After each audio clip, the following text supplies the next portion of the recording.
Assalamualaikum and good morning everyone, especially to you Ma'am Janina Evelyn Sinswat. I am Baymani Santong Ado. I am Jarisa Sambulawan Ayob, And we are going to discuss the chapter 8 of Material Self. Understanding the Self. Chapter 8, The Material Self. Learning objectives. First is defining what is material self, defining material possession, importance of material possession, 4 components of material possession, effect of material possession, materialism, materialistic person, the 17 signs of materialistic person, compulsive buying disorder, consumer culture, and the last one is consumerism.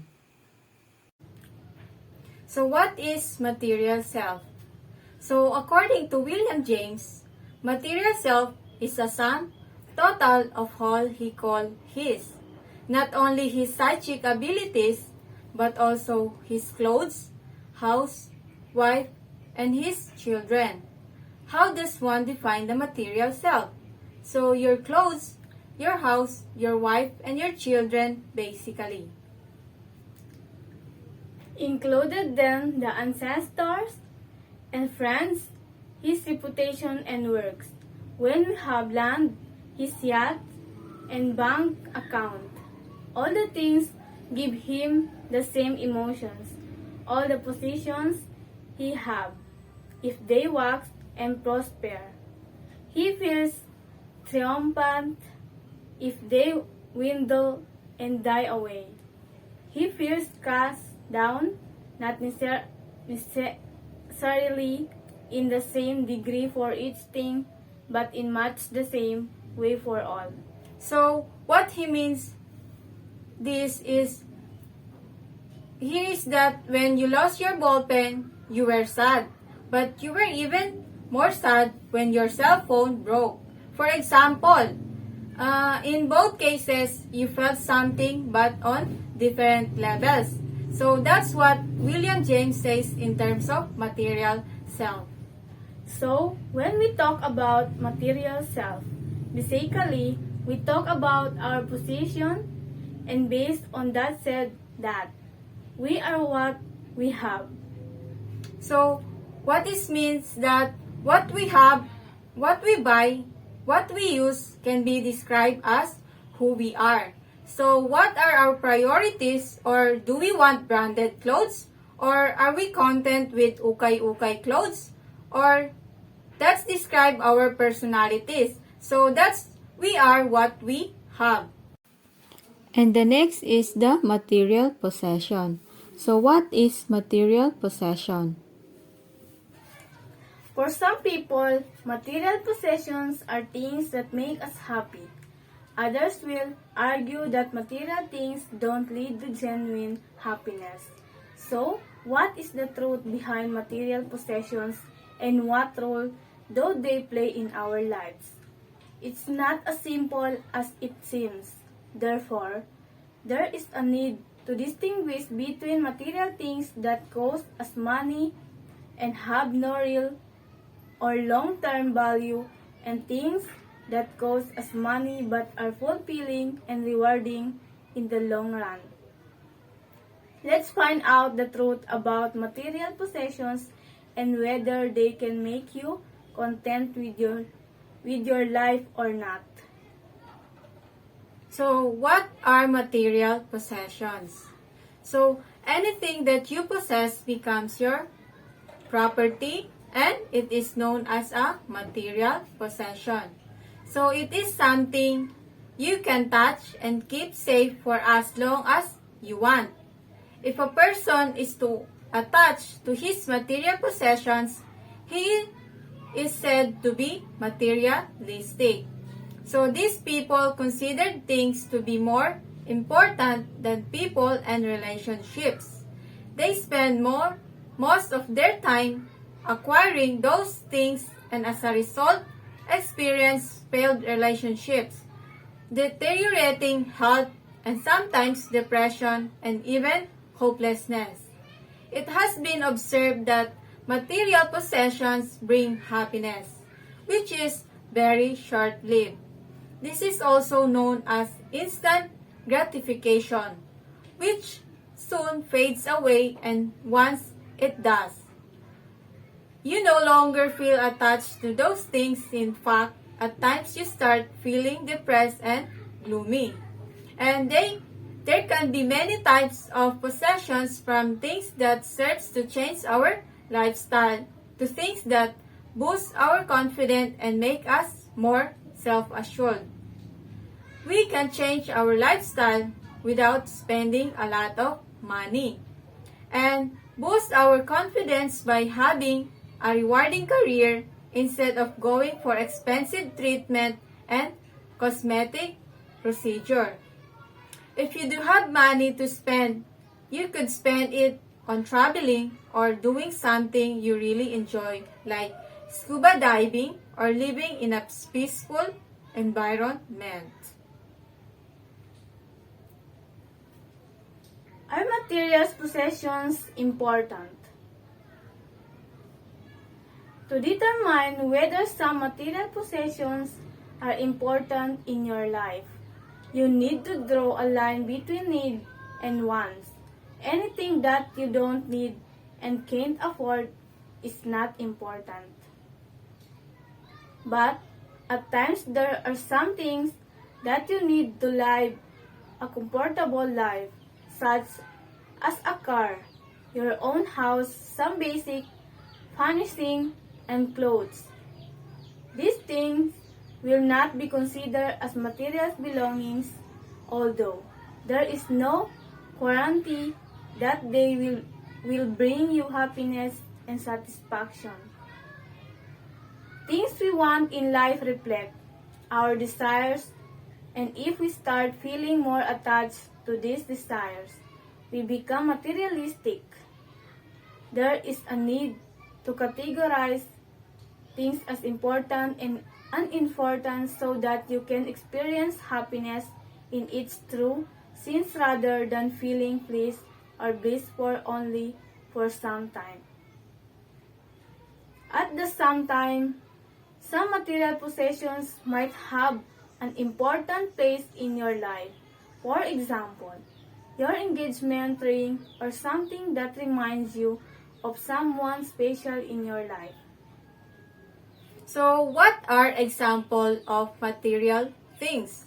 So, things that people believe increase their status or make them more important in the eyes of others are material things. We often waste money on things we simply don't need, such as eating out, designer handbags and designer clothes, going to movies, a new cell phone, having a manicure, and so on. If buying these things gratify us, we earn more money to spend on them. Instead of saving money or making our future financially secure, we get into a habit of wasting money and feeling depressed when we are unable to buy certain things. Some people considered as following as material things: social friends who are not sincere and would probably leave you when you need them the most.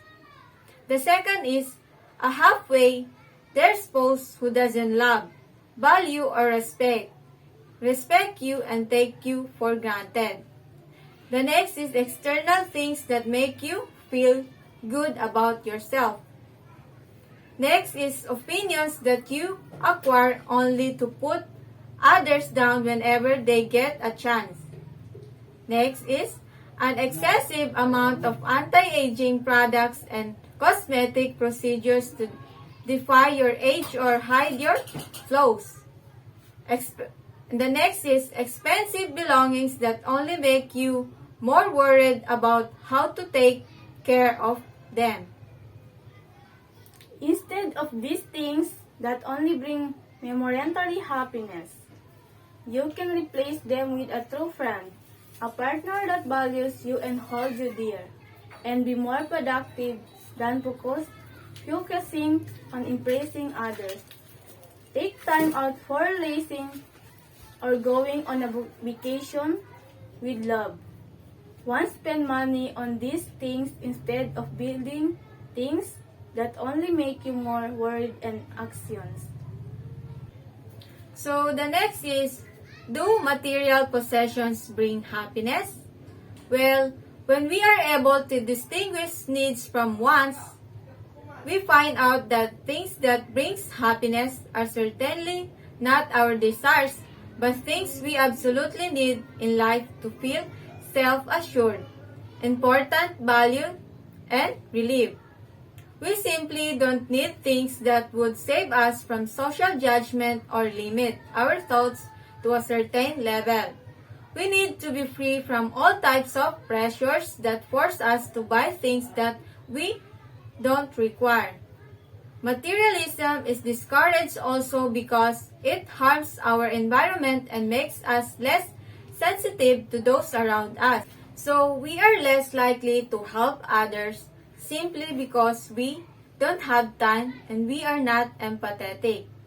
Being content with what we have and having satisfying and fulfilling relationship in life as well as a sense of belonging and security make us happy.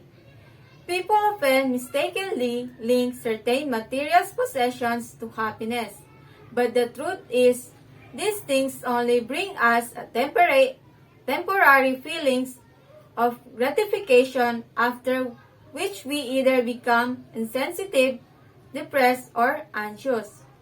We constantly think about taking care of our material things so that they won't be stolen or misused. You don't need fake friends or a spouse that doesn't value you as a person. Similarly, there is no need to spend money on things you only desire or need to show off your status to others. Learn to differentiate between things you value and things that only makes you momentarily happy in order to live a peaceful and fulfilling life.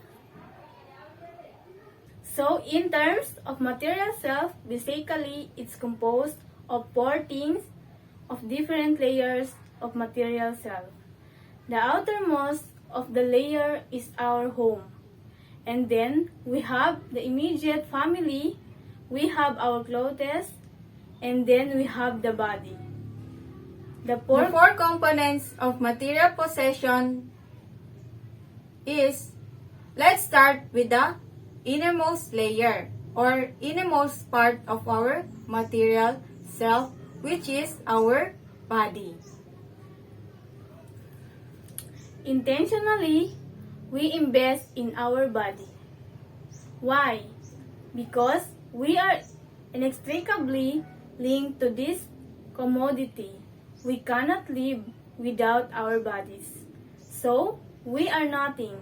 So, the tendency is that we invest in our bodies. We strive to make sure that this body is functions well and good as much as possible. Because we don't want to get sick because we are going to the suffer, so we invest. So the next is, any ailment or disorder directly affect us. We do have certain preferential attachment to or intimate closeness into certain parts because of its value to us. So, different people, we are differential body part. For example, for certain people, they value their vocal cords because they are source of income, or in some cases, when their body. The whole body means, for example, for a model that's important for them, so they invest for their physical body. And there are certain people who value their hand because as I watch the video where she is a hand model, to say that the commercials are holding a cell phone or they are holding any products, then he is the model for that. So his hand is important to him as a source of income. So, there are various people with variously differentiated body parts because of the different attachment. And the next is, there were people who get their certain body part insured. So, yes, and of course, there's an insurance for our body, for our role body or role person.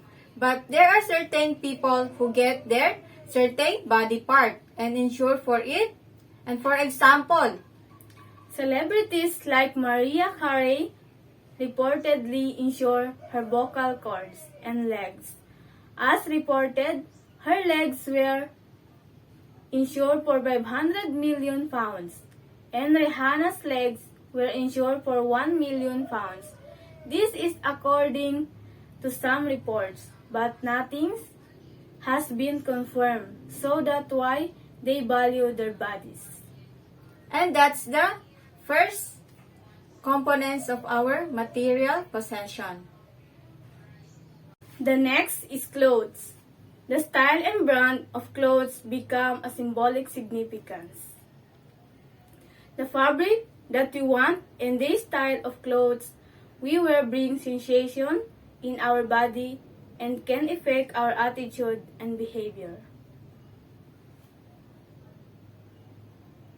So what I said earlier, what the types of clothes that you want to wear, what brand of clothes that you want to wear, more on a preppy style or more of girly style or boy style or more of comfort style, which describe who we are cause what we preferred for ourselves. And the next is, aside from that, the material components of clothes under the category, we can include the books, bed, money, car, house, and other things that person can call his own possession. The next is the clothing, a form of self-expression. We choose and wear clothes that reflect ourselves, our personality, or our characteristics, even the color. So clothes is our self-expression. If are we happy or are we sad, as you know. For example, you lost a relative and you wore black or white clothes. So you don't wear colorful clothes, and that is one of the example.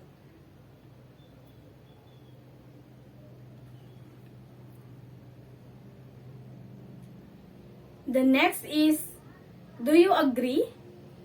So what type of clothes do you wear? How do you express yourselves? And of course, includes our accessories. So we are done with our clothes. So the next is our immediate family. So our family are likely to shape and influence the development of self-identity. So family is our first part of our socialization. We learn a lot in our family, if it is bad or a good conduct. For example, what are our priorities in our life or what is our role? So these things we first learn is in our family. And of course, our siblings and parents hold a great important part of ourselves. What they do or become a fake us. We place huge investment in our immediate family when we see them as the nearest replica of ourselves. For example, is anything that they do can affect us.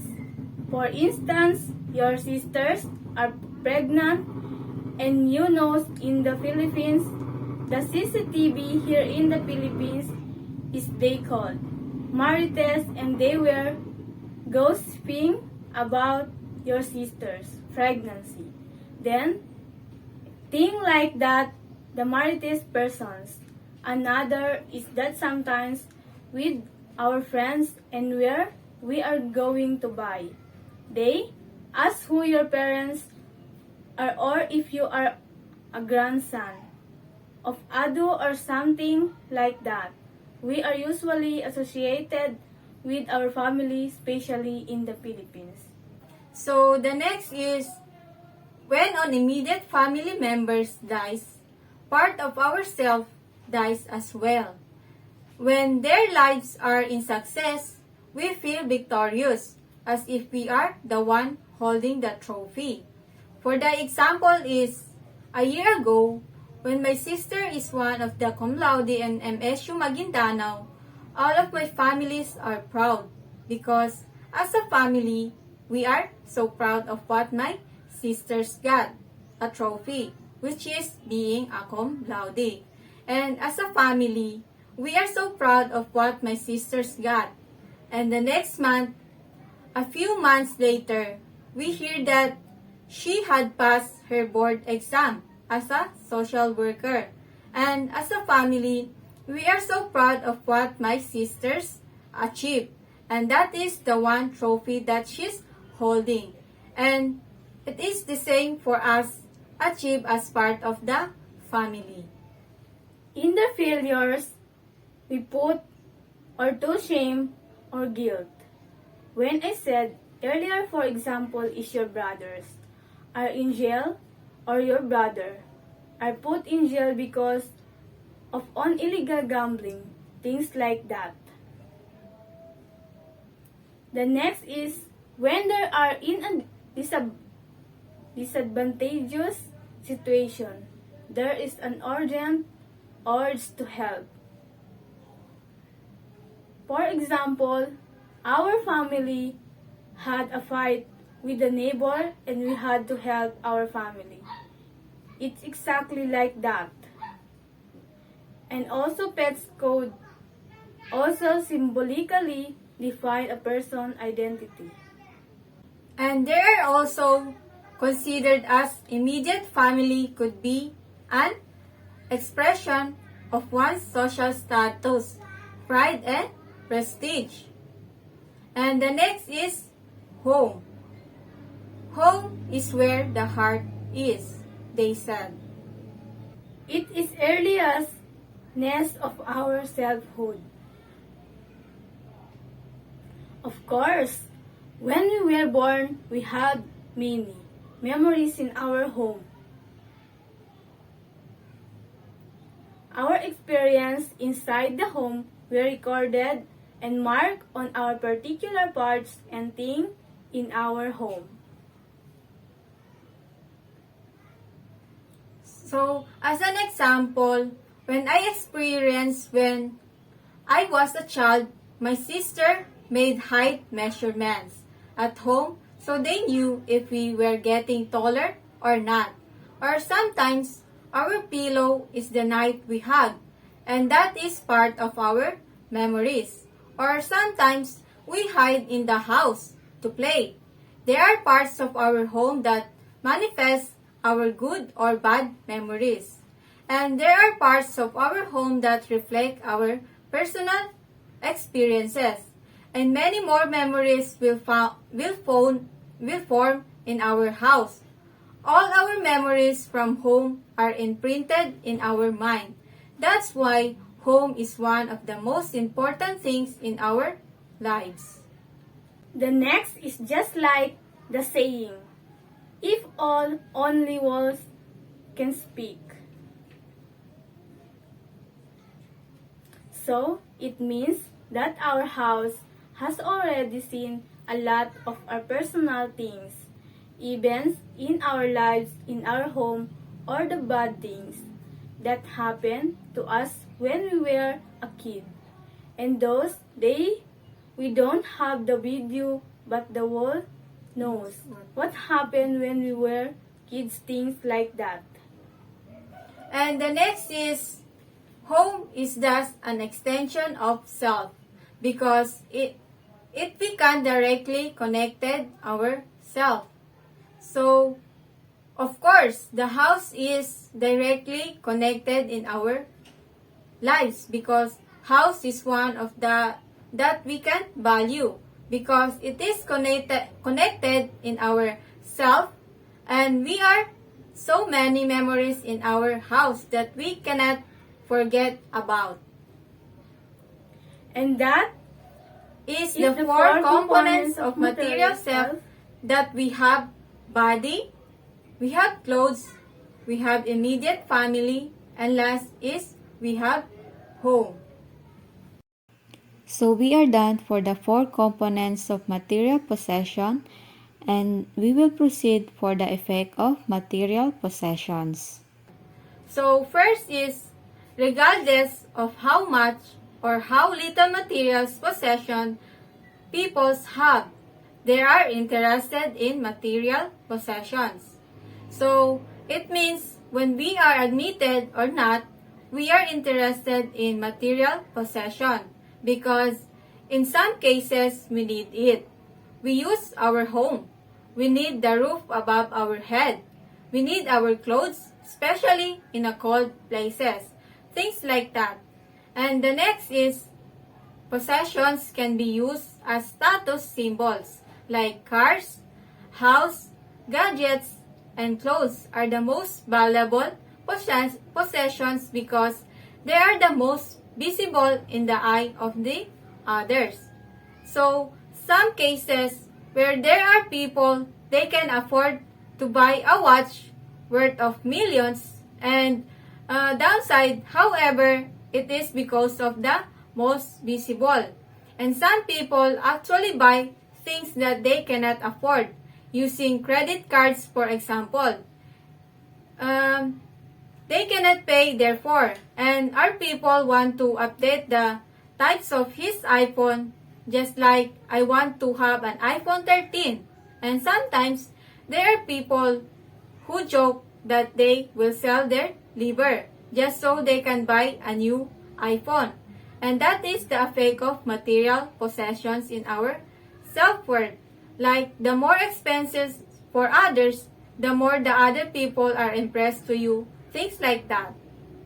The next is material possessions can be a reflection of hard work and success. And yes, in some cases, a really immaterial possession can be a reflection that we work.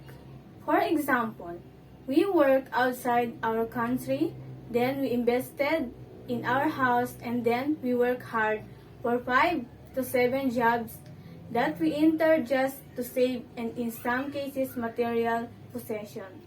It's not allowed, but it shows that we work hard for the things we want. The next is people tend to measure success through material possession.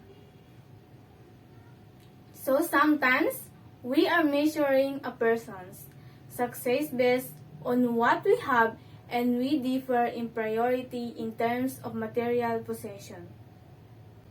The next is, material possession can make people more motivated to work harder to achieve them. The example is, you don't want to work, but I said I still owe money to GSIS for the house. So I built, for example. Then you say that I'm not ready to resign or retire yet. And then in some cases, people get more motivated to work hard because of material possessions. Or maybe you want to buy a new laptop. And then you say you have to work.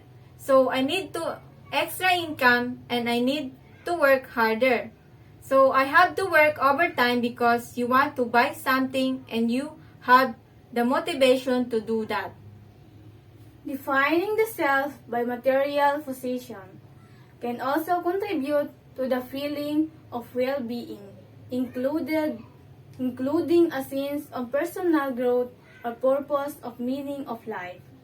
So, in some cases, when we define our some cases by material possession, when we achieve it, we feel fulfilled and that's it. The next is lack or loss of material possession can be disruptive to the mental health of some people. So for example is when our cell phone is broke and we were getting in stress because of our cell phone and because of what happened. And another is the example is there are some bigger cases that our house burned down and we lost our home and all our things it is so we can affect our mental health. So we are done for the effects of material possession and then we will proceed in the materialism. So the first is the importance of people give on material possession. So materialism is not really good sometimes. So the next is the negative effect of strong desires of material possession. So that is materialism is what is the importance that we give material things to those around us, and that is the negative effect of strong desires of material possession. They said that anything in excess is not good when we put too much value in the material's possession, and that is materialism. So we are done for the materialism, and the next is the materialistic person. Materialistic person. Someone with a high level of materialism, excessively concerned with the acquisition of material possession.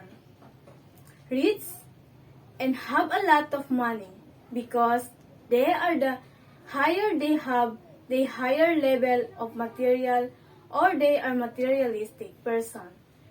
They're observing or involving yourself to materials, things even now, even the uses other people just together think that they wanted. That's why they call a gold Digger. So what is materialistic person? Materialistic person is one of the most common and well-known personality types. Everybody knows somebody who fits this description, even if they don't know it themselves. So here are the 17 signs of materialistic person. So the number one is they're always checking their phone. So the meaning is if you notice your friend checking their phone every few minutes to see if the latest text or social media post has received any likes, then chances are that they are a materialist. So not only does this behavior indicates materialism, but it also shows that their materialistic tendencies are a priority in life. Okay, number 2, they place importance on possessions rather than people. A materialistic person will often rank material possessions higher than the people they care about. This could be anything from their latest Porsche case to a designer purse, but there is likely more meaning attached to that object than the friendship or relationship in life. So the next is the number 3. They often talk about money. So if you notice that materialists are always talking about money, then this is an surefire sign not only does materialism affect personal relationship and the environment around them, but it also changes how they talk to others. Number 4, when someone else has something nicer than them, they feel inferior. Materialism is a competitive sport. When materialists see someone with something nicer than them, they feel inferior and want to get the something as quickly as possible. And number 5 is their home is usually cluttered with items they don't use. So what means is if materialists have a lot of things they don't use, then their materialism becomes apparent in the way they live. A cluttered home is not only an eyesore to others and can be difficult to clean, but it also a sign that materialistic tendencies are present. Number 6, they are about the opinion of others more than their own. Materialists care about the opinion of others more than they do their own, which can be a difficult thing to deal with for those who don't share materialistic tendencies or values. So the next is the number 7. They always want more material things. One of materialism's biggest signs is the desire for more material things.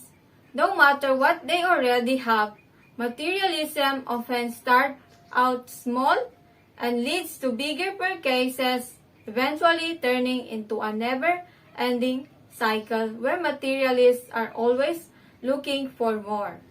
Number 8, they may use people to get ahead in life. Materialists often use other people to help get ahead in life.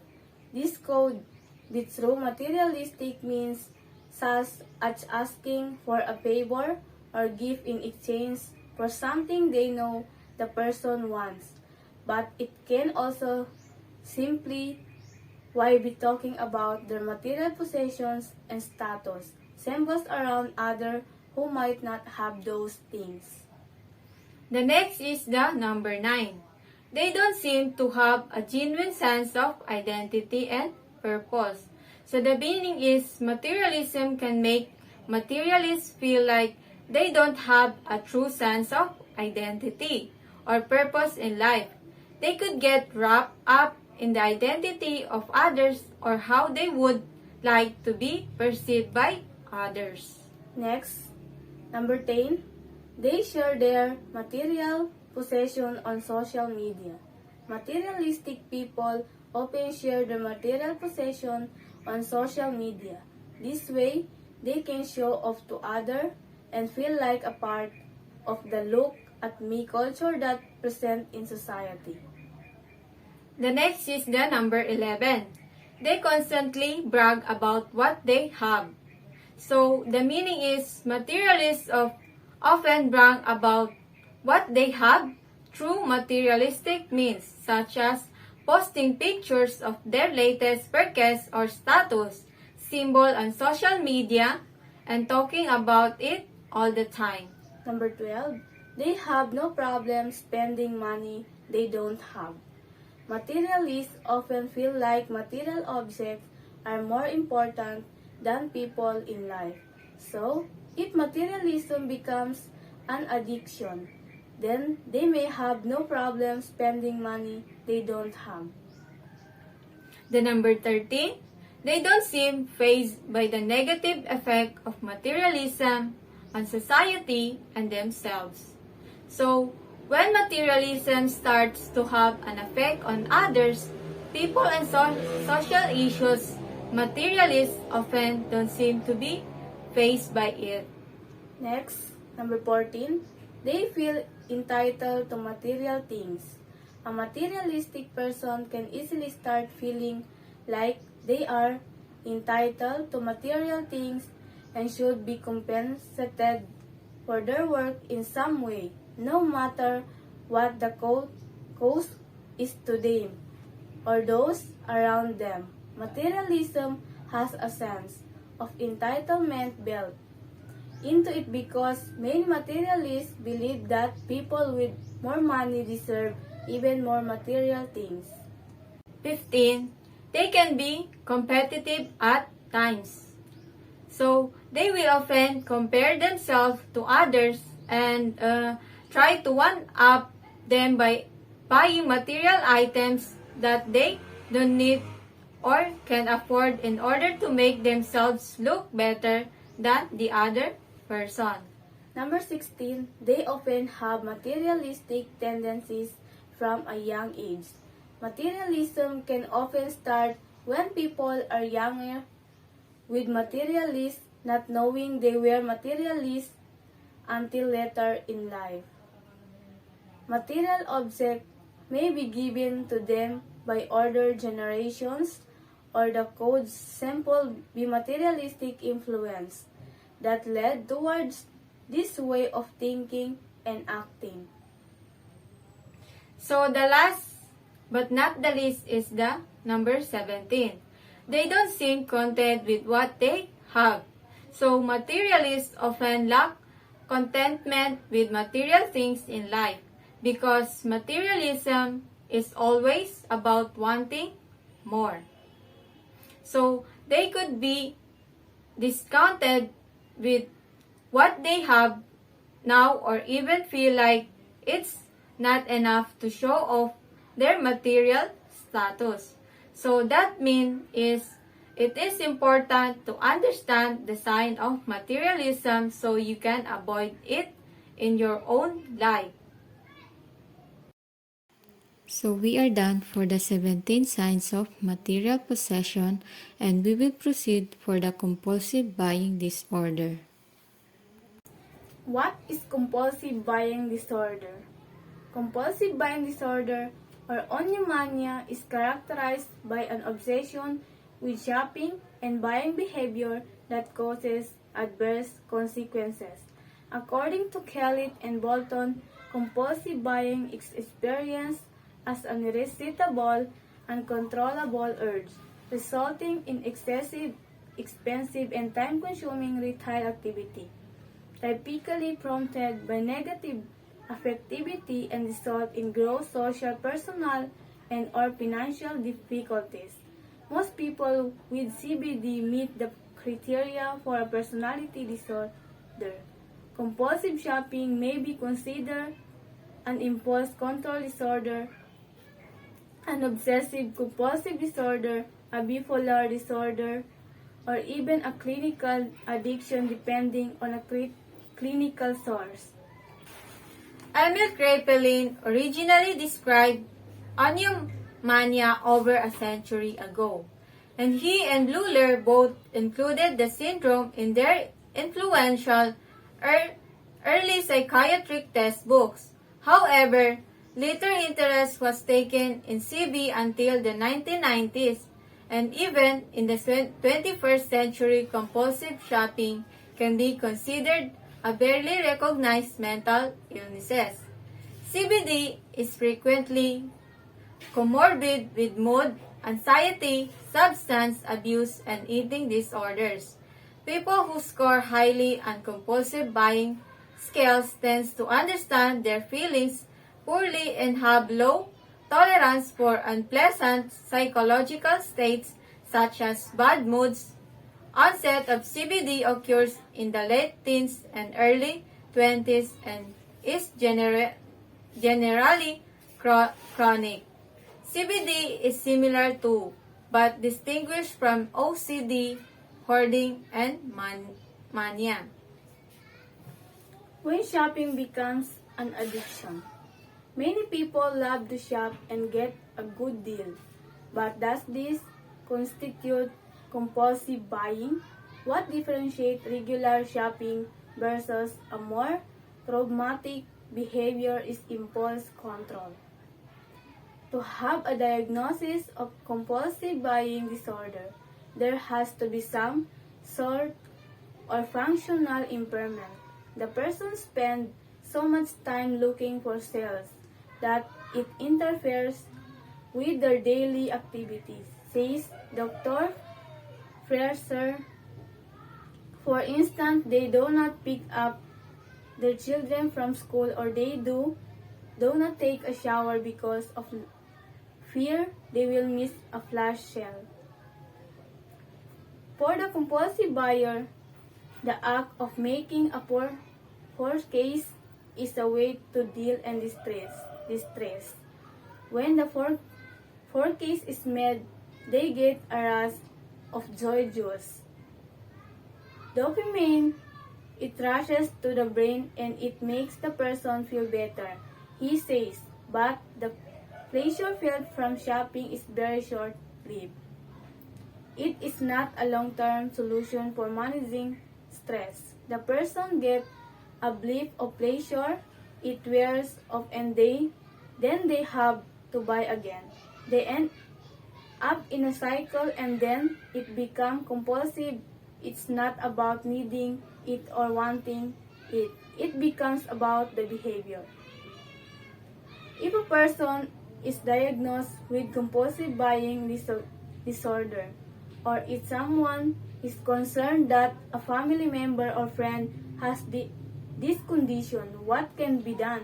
Dr. Fraser explains that the case is moderation and a healthy relationship with shopping, which is not always so easy to do.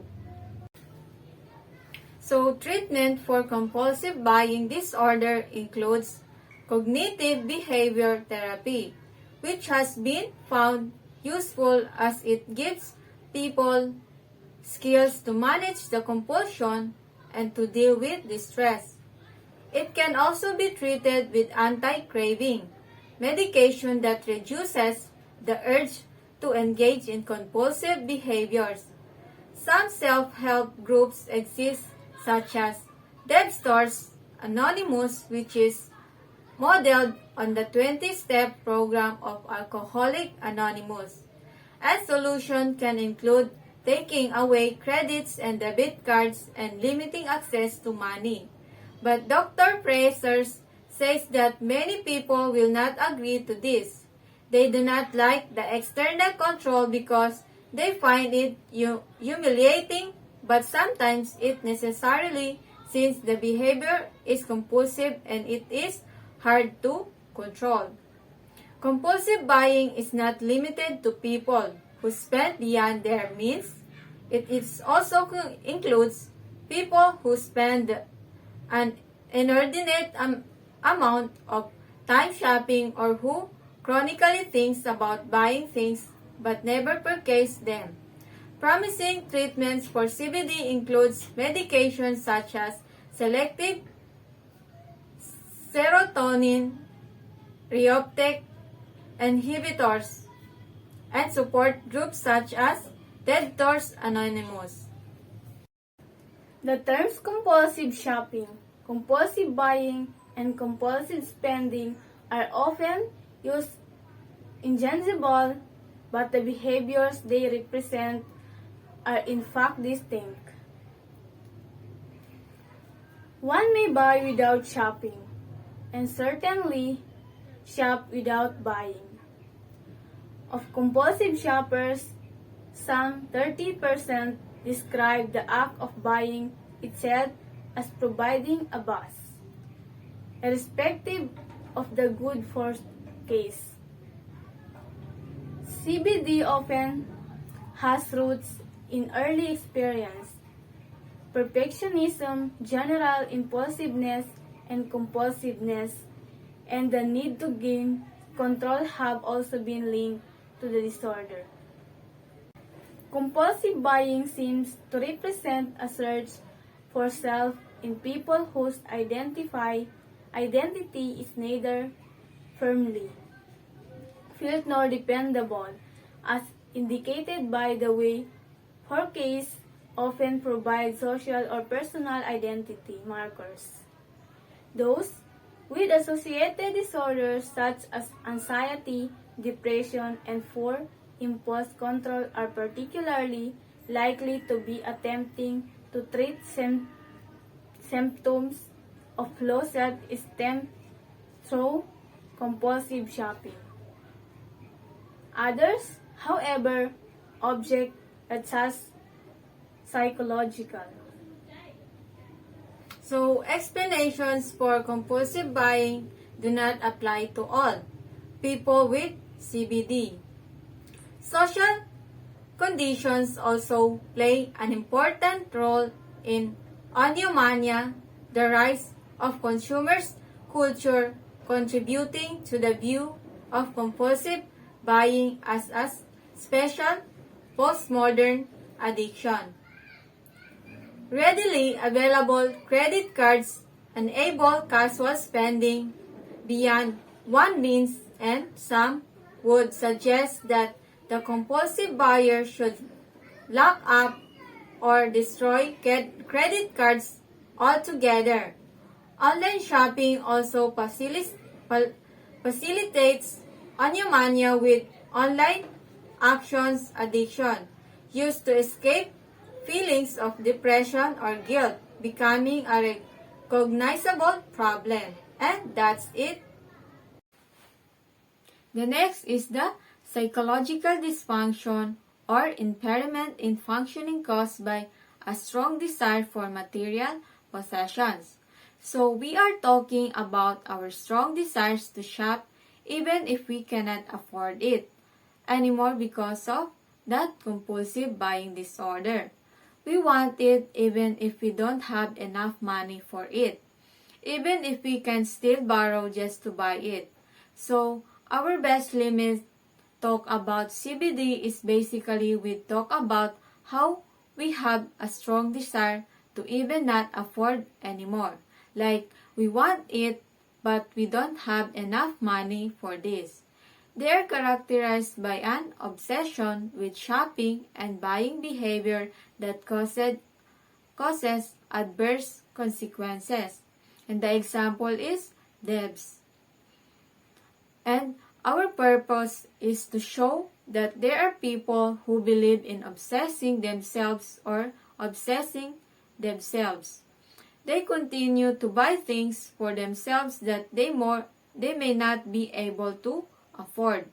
And the next is psychologists are identifying social culture factors that are implicated in the etiology of materialism.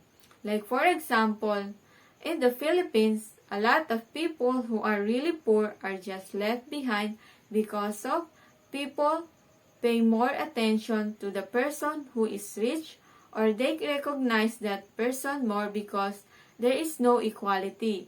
Like when you don't want money, it's like you don't have a body in society. For example, is suppose you are Mona Lisa, a seller, and the person interested in purchasing the item is Alisa. So, you want to approach the person who dresses well because you believe you can afford what you are selling. But guys, we have to keep in mind that we don't just buy the cover. So, lack or loss of material possession could lead to anxiety, insecurity, and depression. Thus, when a person is about to make a purchase, she should ask himself a very important question. Do I really need this? So, whereas you are planning or interested in buying and softening, you have two questions of your own to consider. I really like it because sometimes people who have buy things that they don't really need just to work for other people to look good. And yes, think twice before clicking or asking yourself, do I really need this? For example, in the last 20% of the century, there are Lazada, Shopee, and people have to buy things because it is more convenient for them to afford the things that they want. So the next is the characteristics of compulsive buying disorder. People who have compulsive shopping disorder, or sometimes called compulsive buying disorder, are often struck with an irresistible and overpowering urge to purchase goods in spite of negative consequences. So here are the characteristics of compulsive shopping disorder include. So, difficulty resisting the purchase of unneeded items, financial difficulties because of uncontrolled shopping. The next is preoccupation with shopping for unneeded items, problems at work, school, or home because of uncontrolled shopping, spending a great deal of time researching coveted items and or shopping for unneeded items. And lastly, in order to be considered compulsive buying disorder, the compulsive shopping behaviors must not be associated with another mental health condition, such as the periods of hypomania or mania with bipolar disorder. Many people who compulsively shop do as a coping mechanism to mask difficult emotions like stress, anxiety, and low self-esteem.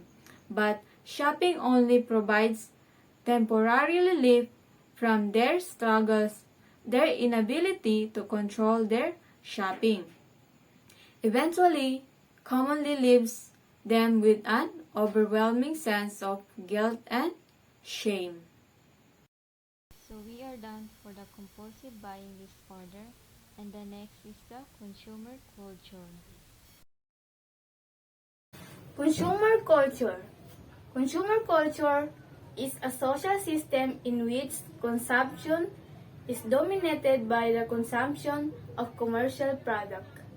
Consumer culture denotes a social resources. Consumer culture is focuses on the spanning of consumer in the material good to attain dark side in capitalized economy. The best example for this is an household in our hold since are there good are services that is part our culture like something it's with this something it is hearing is as our hold we said our morning in our food because we need the things our to attempt our lifetime. So the next is consumer culture suggests that consumption is the act of buying goods or services is a cultural activity, one imbued with meaning and driven not just by practical or economic factors. Consumers' culture is a theory in marketing strategic planning, but that consider the relationship consumers have with contained products or services. In other words, consumers' culture is a culture where social status, values, and activities are centered on the consumption of goods and services. And that's it. And the last one is the consumerism. Consumerism is the consumption of material goods and services in excess of one basic need. The consumerism is they want to buy it because you feel like it goods for you, you feel it how beautiful in law. So the example of this is teenager because they want to update in the trade or what's in new. Consumerism is there some company institution affect our consumption material goods and their lot of advertising and the TV. Some others to social media let up can like a pick a person to buy afford the thing because like Mona Lisa said, we are greedy or we are wanted to be updated on what is new market and a company and here multinational company has implements in the consumption of the customer or the spanning in the customer in their more money. Consumerism, the protection or promotion of interests of the consumer. The fraud of consumerism has led to many organizations improving their service to the consumer to speak the customer in the willingness for the products.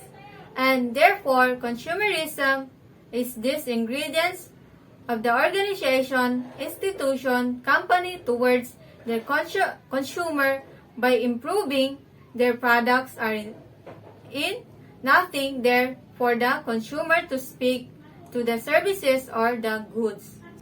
So consumerism as a social and economic order and ideology encourages the acquisition of goods and services in ever-increasing amounts.